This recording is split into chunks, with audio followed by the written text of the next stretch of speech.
लाडक्या बहिणींना माझा नमस्कार. मी राकेश चन्ने तुमचं सर्वांचं स्वागत करतोय मराठी टेकमध्ये.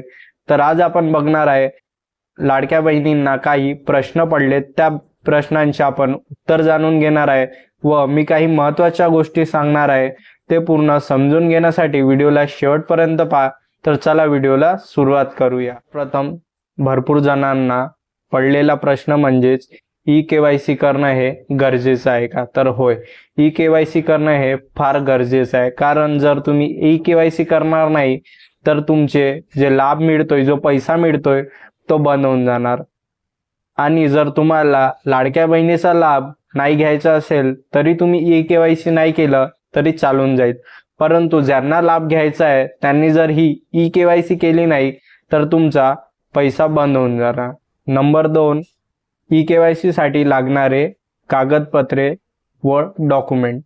तर तुम्हाला ई-केवायसी करण्यासाठी लाभार्थ्याच्या आधार कार्डला मोबाईल लिंक असणे गरजेचे आहे व त्यांच्या वडिलाच्या किंवा जर त्यांचं लग्न झाले असेल तर मग पतीच्या आधार कार्डला मोबाईल नंबर लिंक असणे आवश्यक आहे. कारण प्रथम लाभार्थ्याच्या आधार कार्डला जो नंबर लिंक असेल त्यावर OTP जाईल. त्यानंतर मग जर लाभार्थ्याची लग्न झाले असेल तर त्यांच्या पतीच्या आधार कार्डवर जो नंबर लिंक असेल त्यावर पण OTP जाईल. त्यामुळे दोघांच्या पण आधार कार्डला मोबाईल नंबर लिंक असणे आवश्यक आहे.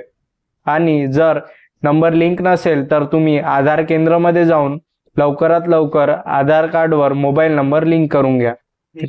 नंबर 3, ई-केवायसी करण्याचा सर्वात चांगला वेळ म्हणजे आता झालं काय तर ई-केवायसी करण्यासाठी वेबसाईट बरोबर काम नाही करत आहे, कारण त्यावर भरपूर ट्रॅफिक येत आहे.